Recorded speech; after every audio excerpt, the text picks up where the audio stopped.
आज आपल्या शाळेमध्ये निकिताताई आलेल्या आहेत। यांनी आपल्या शाळेमध्ये येऊन तंबाखूमुक्त अभियान जे राबवलेलं आहे त्या अभियानाबद्दल यांनी खूप छान माहिती सांगितलेली आहे।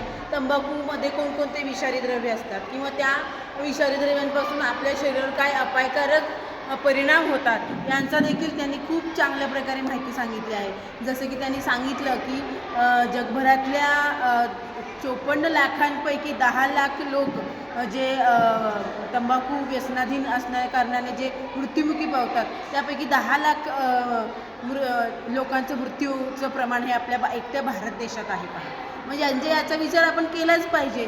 तर याच्यातून तुम्हाला काय म्हणजे आपण इतर गोष्टी जेव्हा खरेदी करतो त्याचा फायदा तोटा बघतो, मग आपण तर सामान्य माणसं तंबाखू खात असतो किंवा त्याचा मग आपण फायदा तोटा विचार करायला नको का?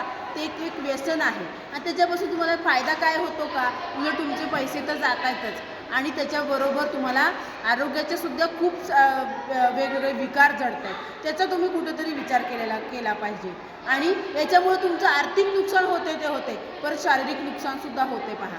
आणि याच्यामुळं तुमच्या या अशा गोष्टी घडल्यामुळं घरातलं जे वातावरण आहे ते सुद्धा दूषित होण्याचं मुख्य कारण हे आपलं व्यसनसुद्धा असू शकतं। आणि त्याच्यामुळं मी सगळ्यांच्या मॅडम निकिताताईंच्या वतीनं सांगते की त्यांनी जे अभियान राबवलेलं आहे हे अभियान खूपच छान आहे, पण त्याच्यासोबतच आपण एक अशी प्रतिज्ञाच करायला हवी की आजपासून आपण तंबाखूमुक्त राहायला हवं आणि आपलं आरोग्य जपायला हवं। त्यामुळे आपल्या शाळेत ज्या निकिताताई आलेल्या आहेत मी त्यांनी जी माहिती दिली आहे त्याच्याबद्दल मी त्यांचं आभार मानते आणि इथेच थांबते। धन्यवाद।